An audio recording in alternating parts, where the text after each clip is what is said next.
আসসালামু আলাইকুম, hello everyone, সবাইকে স্বাগতম সোহেল শরীফের ইউটিউব চ্যানেলে। আজকে একটা কন্ট্রোভার্সিয়াল গল্প নিয়ে আসবো। কন্ট্রোভার্সিয়াল গল্পটা কি সেটা আমি আগেই জানাই দিই, সেটা হচ্ছে ড্যানি ওলমো এবং বার্সেলোনার ইস্যুটা, কন্ট্রাকচুয়াল ইস্যু। তো বিষয়টা অ্যাকচুয়ালি আমি যেহেতু ট্রান্সফার মার্কেট শুরু হয়েছে, সেই হিসাবে ট্রান্সফার মার্কেটের নিউজগুলো ঘাটতে ঘাটতে একটা নিউজ পাই চোখের মধ্যে, যদিও এক দুদিন আগের নিউজ, যে Daniel Olmo to AC Milan for 6 month contract. তো জিনিসটাতে আমি একটু মনোযোগ দিই কি হয়েছে। হ্যাঁ, আমরা ফেসবুকে ঢুকলে, সোশ্যাল মিডিয়া, টুইটার টুইটার এগুলো ঢুকলে ইতিমধ্যে সব জায়গায় পেয়ে গিয়েছি যে ড্যানি অলমো রেজিস্ট্রেশন করতে পারে নাই। ডিসেম্বরের 31 তারিখের মধ্যে তাকে যদি রেজিস্ট্রেশন করা হতো তাহলে এই কন্ট্রোভার্সি গুলো তৈরি হতো না। এখন কথা হচ্ছে রেজিস্ট্রেশন কেন করা হয়নি। সে কিন্তু ইতিমধ্যে বার্সেলোনা হয়ে 11টা ম্যাচ খেলেছে, 5টি গোলও দিয়েছে সব কম্পিটিশন মিলিয়ে। তাহলে রেজিস্ট্রেশন হলো না কি করে, রেজিস্ট্রেশন ছাড়া কি করে খেলা হলো? তো এইগুলো নিয়ে আমি যতটুকু বুঝি সেই অনুসারে ভিডিওটা করা, হয়তো বা অনেক ভালো এক্সপ্লেনেশন আছে, কিন্তু কথা হচ্ছে আমি আমার মতো করে একটু ছোট করে এক্সপ্লেনেশন করব। প্রথম কথা হচ্ছে ইস্যুটা কি, সেটা হচ্ছে বার্সেলোনার ইউথ প্রোডাক্ট ডিনামো জিগ্রেবে শিফট করার পরে ওইখানে আস্তে ধীরে বড় হতে থাকে এবং খুব ট্যালেন্টেড খেলোয়াড় হিসেবে আসতে থাকে। তো ডিনামো জিগ্রেবে থাকতে সে ওয়ার্ল্ড ওয়াইড মোটামুটি বড় বড় ক্লাবের সাথে লিঙ্কড আপ হয়েছিল। তখন আরবি লাইপজিগ, মানে রেড বুল ফ্র্যাঞ্চাইজের লাইপজিগ ক্লাবটি তাকে কিনে নেয়। কিনে নেওয়ার পরে সে আরো বেশি রাইজ করতে থাকে। শুধু এটা না, স্পেন জাতীয় দলের হয়েও খুব ভালো খেলতে থাকে। লাইপজিগ ক্লাবকে নেক্সট লেভেলে নেওয়া ট্রাই করতে থাকে। এমন সময় বার্সেলোনার নজর পড়ে তাদের একজন উইঙ্গার দরকার যে ফরওয়ার্ড হিসেবে খেলতে পারে, এন্ড অবভিয়াসলি লা মাসিয়ার প্রোডাক্ট হতে পারে। সো ড্যানি অলমোকে তারা কিনে ফেলে মোট 60 মিলিয়ন ইউরো খরচ করে। কেনার পরে ড্যানি অলমো বার্সেলোনা হয়ে চুক্তিবদ্ধ হয়, তাকে সহ পাও ভিক্টর নামে আরেকজন খেলোয়াড়। তো দুইজন খেলোয়াড় মিলে স্যালারি ক্যাপ অনুসারে, তারা যেহেতু লাস্ট দুইটা সাইনিং, তো স্যালারি ক্যাপ অনুসারে তাদের দুইজনকে রেজিস্ট্রেশন ক্যান্সেল করে। তো স্পেনের RFEF মানে royal federation football club of Spain, তো এই ওরা একটা স্যালারি ক্যাপ তৈরি করে যে এই স্যালারি ক্যাপের মধ্যে প্লেয়ার গুলো থাকতে হবে, তা নাহলে ফাইন্যান্সিয়াল লস পড়ে যাবে। তো ফাইন্যান্সিয়াল লস যাতে না পড়ে, তাই বড় বড় এবং ছোট ছোট ক্লাব সবগুলা ক্লাবের জন্যই RFEF এটা একটা বাধ্যতামূলক নিয়ম তৈরি করে। তো সেই নিয়ম অনুসারে বার্সেলোনা যেহেতু স্যালারি ওয়েজ বেশি, স্যালারি ক্যাপ অনুসারে শেষ দুই প্লেয়ার, মানে যতটুকু হিসাব করে দেখা গেছে যে শেষ দুইটা প্লেয়ারকে যদি সাইনিং এ না করানো হয়, রেজিস্ট্রেশন না করানো হয়, তাহলে বার্সেলোনা ওই ক্যাপ থেকে রিমুভ হতে পারবে। এবং সেটাই হয়েছে, বার্সেলোনা রেজিস্ট্রেশন করতে পারেনি। কিন্তু কন্ট্রাক্ট কিন্তু সাইন হয়ে গিয়েছে, 5 বছরের চুক্তি ড্যানি অলমোর সাথে। সব মিলিয়ে ড্যানি অলমো প্রায় 250 মিলিয়ন ইউরো পাবে বার্সেলোনা 6 বছর চুক্তি হিসাব করে, বোনাস এবং স্যালারি ট্যালারি সহ। তো সেই হিসেবে বার্সেলোনা কিছুটা বলা যায় ধরা খেয়ে যায়। কিন্তু যেহেতু ফেডারেশনের কাছে আলোচনা করা হয়েছে, ফেডারেশনের সাথে তারা বিভিন্ন ধরনের আলোচনার মাধ্যমে তারা বুঝতে পেরেছিল যে তারা সাইন করাইতে পারবে, তাদের ডকুমেন্টস গুলো সবগুলো জমা দিলে আস্তে আস্তে আস্তে আস্তে প্রসেসিং এর মাধ্যমে হয়তোবা ড্যানিয়েল এবং পাও ভিক্টর দুজনই সাইন করানো সম্ভব। আনফরচুনেটলি আনফরচুনেটলি সেটা হয়ে ওঠে নাই। কিছুদিন আগে একটা আলোচনা হলো 1:1, 1:1 আমি পরিপূর্ণ বুঝি না আসলে 1:1 কি, কিন্তু যতটুকু আমার ধারণা যে ওর অনুসারে ওর মতো আরেকজন খেলোয়াড় যদি সেম স্যালারি পেয়ে থাকে, তাকে যদি সেল করে দেয়, তাহলে ড্যানিয়েল মুকে সাইন করাইতে পারবে। প্রবাবলি আমার আমার ধারণা এটাই, হয়তো আমি ভুল হতে পারি। তো সেই হিসাবে জানুয়ারি ট্রান্সফারের আগেই তারা এই প্লেয়ারকে সেল করার কথা ছিল, কিন্তু আনফরচুনেটলি স্প্যানিশ ফেডারেশন সেটা হতে দেয় না। এখন ড্যানি অলমোর কি হবে? হ্যাঁ, আজকে মানে গতকালকে শুনানি হয়ে গেছে, যতটুকু আপডেট জেনেছি। আসল কথা, ফ্যাব্রিজিও রোমানো যে পরিমাণ টুইটারে পোস্ট করে সেই হিসেবে অটোমেটিক আপডেট হয়ে যায়। তো যতটুকু আপডেট আমরা শুনতে পেরেছি এখন পর্যন্ত কোনো পজিটিভ রেজাল্ট আসে নাই। তবে নেক্সট ম্যাচে হয়তোবা তাকে খেলানো সম্ভব, আন্ডার সুপারভিশন তাকে খেলানো সম্ভব। হয়তোবা রিয়েল বেটিসের সাথে সেমিফাইনালে তার খেলাটা হয়তোবা হবে না, কিন্তু এরপর সরি কোয়ার্টার ফাইনালে পরের রাউন্ডে গেলে হয়তো সেই ম্যাচটা ড্যানি অলমো খেলতে পারবে। শুধু এটা না, পাও ভিক্টরও খেলার সুযোগ আছে। তো এখন আসি কন্ট্রাক্টটা, মানে এই কমপ্লিকেশনটা কেন। তো প্রফেশনাল ফুটবল যখন শুরু হয়, তখন সাইন আপের মধ্যে প্রথম কথাটা হইতেছে আমার 5 বছরের চুক্তি, যেহেতু 5 বছর এই টাকা স্যালারি পাবা, এই টাকা বোনাস পাবা, এরকম পরিমাণ খেললে তুমি এই বোনাসটা পাবা, বা এইরকম বাজে খেললে বা আমার ক্লাব রেলিগেটেড হলে তুমি বোনাস পাবা, অথবা তোমাকে টার্মিনেট করা হবে। কিন্তু কোন জায়গায় কিন্তু এই জিনিস কখনোই থাকে না। আনফরচুনেটলি হয়তো বা ভবিষ্যতে থাকবে। লিগ সিস্টেমে যদি রেজিস্ট্রেশন না করাইতে পারি, তখন কি কন্ট্রাক্টটা ভ্যালিডিটি থাকবে নাকি না। ড্যানি অলমোর ক্ষেত্রে ঠিক সেটাই হয়েছে।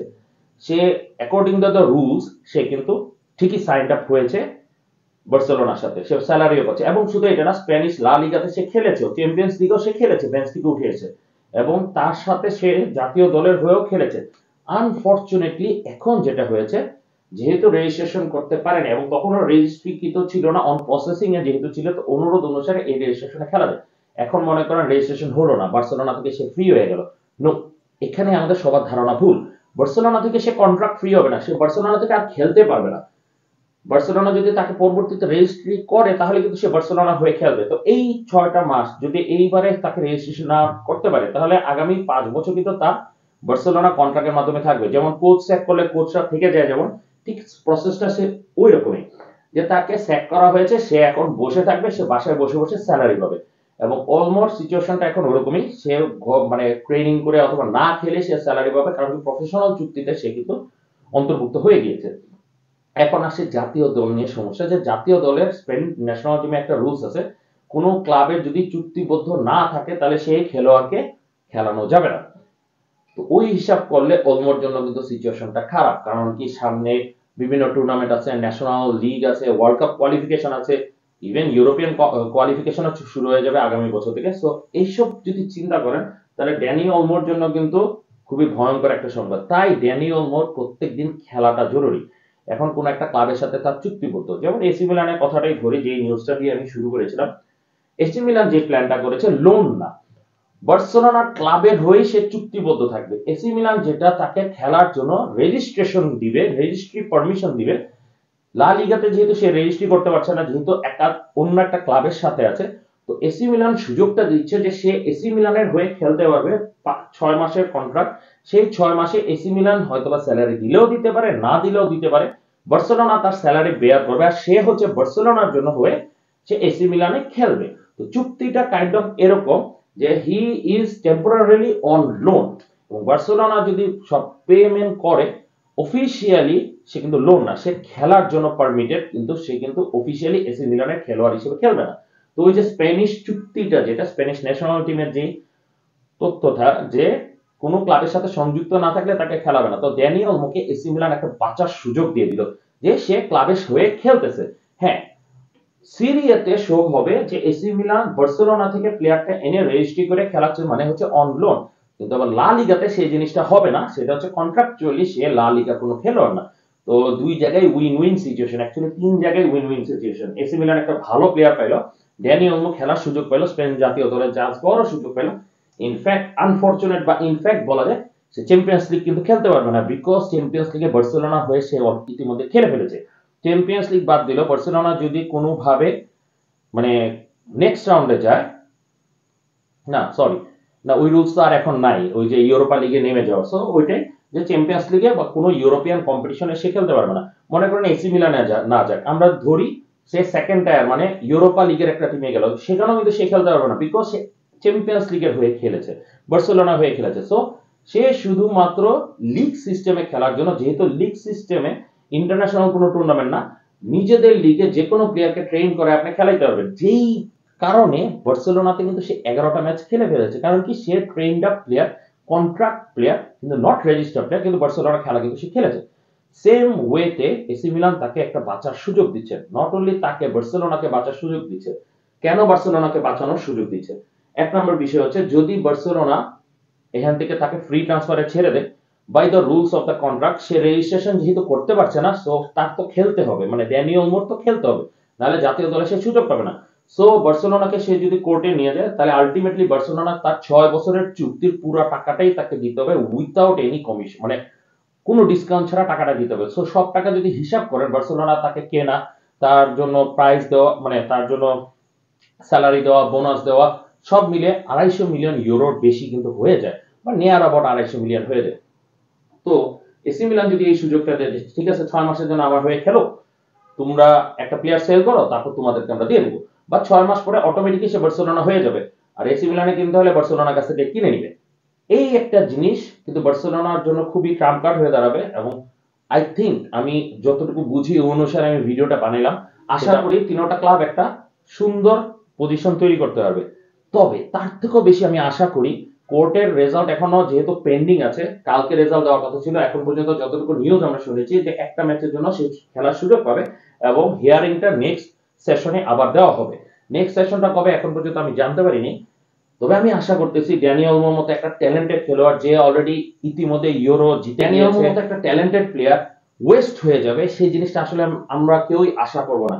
তো যদি বার্সেলোনা খেলতে পারে সেটা আমাদের জন্য সবারই ভালো, এবং আমি আশা করি বার্সেলোনার হয়ে যাতে সে খেলুক, তাহলে এই কন্ট্রোভার্সি গুলো থাকে না। আর যদি কন্ট্রোভার্সি গুলো থাকে এসি মিলানেই আসুক, কারণ কি এসি মিলান একমাত্র বাঁচার ওয়ে শো করছে, এবং আই থিঙ্ক এর থেকে বেটার কন্ট্রাক্ট আর কেউ দিতে পারবে না। যেমন ধরেন যদি ইংলিশ প্রিমিয়ার লিগে যায়, ইংলিশ প্রিমিয়ার লিগ কিন্তু বার্সেলোনা সেই রুলসটা ফলো করবে না যে আমাদের হয়ে খেলো। যাই হোক, এসি মিলানে না হইলেও ইতালিয়ান যে কোনো টিমে কিন্তু সে খেলার সুযোগ আছে। শুধু তাই না, একমাত্র মনে হয় ফ্রেঞ্চ লিগ এবং ইতালিয়ান লিগেই সেই সিস্টেমটা আছে যে যে কোনো player under the contract of the current club without any terms আপনার খেলানো যাবে। এসি মিলান নিজেরা স্যালারি ক্যাপ তৈরি করেছে, কিন্তু নিজেদের লিগে কিন্তু সিরিয়াতে কিন্তু কোনো স্যালারি ক্যাপ রুলস নাই। তো সেই হিসাবে কিন্তু ড্যানি ওলমোর জন্য ইতালিয়ান কোনো ক্লাব চুজ করাটা বেটার আইডিয়া। শুধু তাই না, ইতালিয়ান ক্লাবের মধ্যে যেই ক্লাব নিজেও ঢুকতেছে এবং লেজেন্ডারি ক্লাব, সেই হিসেবে মিলান যদি সে চুজ করে, আমি পার্সোনালি মনে করবো যে this is a good decision. But আমরা আশা করব আমি আবারও বলছি যে আমরা আশা করব যাতে বার্সেলোনা এই চুক্তিটা নিজে নিজে স্বাক্ষর হয়ে যায়। অবশ্যই আমি মানে নিন্দা জানাবো না।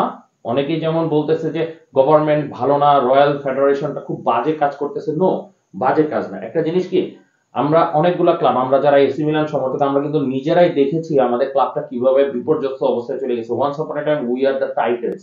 এখন এসি মিলান ক্লাবকে অনেকে চিনেই না যে আমরা চ্যাম্পিয়ন্স লিগ 7 বার জিতেছি। অনেকে এই কমেন্টও করে বসে, আগে অনেক ভালোভাবে জিতা যেত। বাট আমাদের কন্ডিশনটা এতটা বাজে হওয়ার পিছনে কারণ কিন্তু ফাইন্যান্সিয়াল ইস্যু। আমাদের স্যালারি ক্যাপের জন্য কিন্তু আমরা ধরা খেয়েছি। আমরা 20 মিলিয়ন দিয়ে বার্তোলাচ্চি নামে একজন খেলোয়াড়কে কিনেছি। মানে আপনারা চিনবেন না বার্তোলাচ্চি কে, এখন প্রজন্ম যারা, বার্তোলাচ্চি নামে একজন খেলোয়াড়কে মিডফিল্ডার, তাকে 20 মিলিয়ন দিয়ে কিনেছি, যেখানে এখন আমরা ফোফানাকে কিনি 20 মিলিয়ন দিয়ে।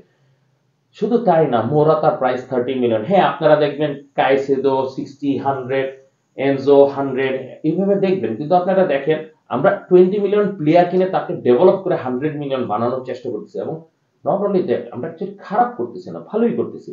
তো এই সিচুয়েশনটা আমাদের দেখা লাগতো না। আমরা হয়তো বা টাইকুন আকারে 100 মিলিয়ন স্পেন্ড করতে পারতাম যদি না তখন স্যালারি ক্যাপটা আমাদের থাকতো। তো বার্সেলোনা ফ্যানদের জন্য আমি আন্তরিকভাবে দুঃখিত যে ড্যানি ওলমো সিচুয়েশনটা আপনারা এইভাবে করে পাস করতেছেন। তবে আশা করি ড্যানি ওলমো সিচুয়েশনটা আপনারা ইজিলি পাস করে, মানে ইজিলি এটা সমাধান হয়ে যাবে। আমার কাছে মনে হয় না, যেহেতু 11টা ম্যাচ খেলে ফেলেছে, সেই রুলস অনুসারে লা লিগা কিন্তু একটা যথেষ্ট বড় ধরা খাওয়ার সম্ভাবনা আছে। কারণ কি, আপনি জাস্ট এটাই হিসাব করেন, ওই 11টা ম্যাচের ফলাফল নিয়ে কিন্তু অনেকে কমেন্ট করবে। কারণ কি, ইতিমধ্যে 3টা ক্লাব কিন্তু অলরেডি ঘোষণা দিয়ে ফেলেছে যে তারা ড্যানি ওলমোর রেজিস্ট্রেশনকে স্বীকার করে না। এবং যদি তারা দাবি করে বসে, যেমন Atletico Madrid, fortunately for Barcelona, যে অ্যাটলেটিকো মাদ্রিদ তাদের হেড টু হেড ম্যাচে জিতেছে, অ্যাওয়ে ম্যাচে, যদি এটা হারতো, অ্যাটলেটিকো মাদ্রিদ কিন্তু একটা বড় ক্লাব, সো তারা কিন্তু এটা নিয়ে দাবি করতে পারতো।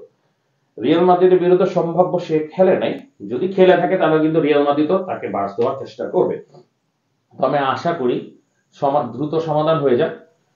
তো অনেকক্ষণ বকবকাইলাম অনেক কিছু না জেনেও। আসল কথা, লা লিগা সম্পর্কে আমার আইডিয়াটা কম, তবে ড্যানি ওলমো খুবই পছন্দের একটা খেলোয়াড়, এবং ও এরকম বিপদে পড়েছে, এবং এসি মিলানের সাথে লিঙ্ক আপ দেখে কিন্তু এই ভিডিওটা বানানোর সাথে আমাকে সাইদ নাবিল নামে এক ছোট ভাই আমাকে রিকোয়েস্ট করেছিল, তো যতটুকু অল্পের মধ্যে আমি ভিডিওটা বানিয়েছি। তো যদি ভালো লাগে অবশ্যই লাইক দিবেন, আর যদি আমার চ্যানেল নতুন হয়ে থাকে সাবস্ক্রাইব করে নিন। এখানেই রাখি। আসসালামু আলাইকুম।